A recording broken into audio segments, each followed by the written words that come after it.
बहुत समय पहले की बात है। अवंतिका नगर पर राजा विक्रम सिंह का शासन था। वे न केवल वीर और बुद्धिमान थे, बल्कि न्यायप्रिय भी थे। उनके राज्य में किसी को कोई कष्ट नहीं था। परंतु एक दिन एक रहस्यमयी साधु महल में आया और राजा को एक जादुई दर्पण भेंट किया। साधु ने कहा, महाराज, यह कोई साधारण दर्पण नहीं है। इसमें देखने वाला अपनी सच्चाई और भाग्य को देख सकता है। लेकिन सावधान रहिए, यह रहस्य और संकट दोनों ला सकता है। राजा ने मुस्कुराते हुए दर्पण को स्वीकार कर लिया, लेकिन उन्हें यह एहसास नहीं था कि यह उनकी जिंदगी बदलने वाला था। एक रात राजा ने जिज्ञासावश दर्पण में देखा।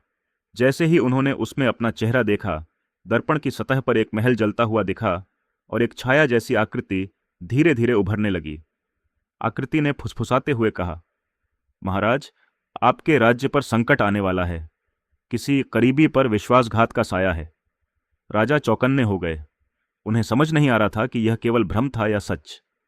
अगले दिन से राजा ने अपने मंत्रियों और सैनिकों पर नजर रखना शुरू कर दिया, लेकिन कोई संदेहास्पद व्यक्ति नजर नहीं आया। कुछ दिनों बाद राजा को अपने ही सेनापति कृष्णदेव की हरकतों पर संदेह हुआ। उन्होंने एक योजना बनाई और उसे परखने का निश्चय किया। एक रात राजा ने जानबूझकर अफवाह फैलाई कि राजकोष में बहुत सारा सोना लाया गया है और उसे महल के सबसे सुरक्षित कक्ष में रखा गया है। आधी रात को जब पूरा महल सो रहा था, राजा ने अपनी गुप्त सेना के साथ उस कक्ष की निगरानी की। तभी उन्हें एक छाया दिखी। वह कृष्णदेव था। सेनापति राजा के खिलाफ षड्यंत्र रच रहा था।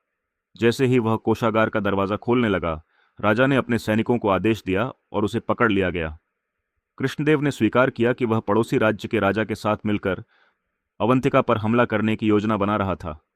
राजा ने अपनी बुद्धिमानी से राज्य को संकट से बचा लिया।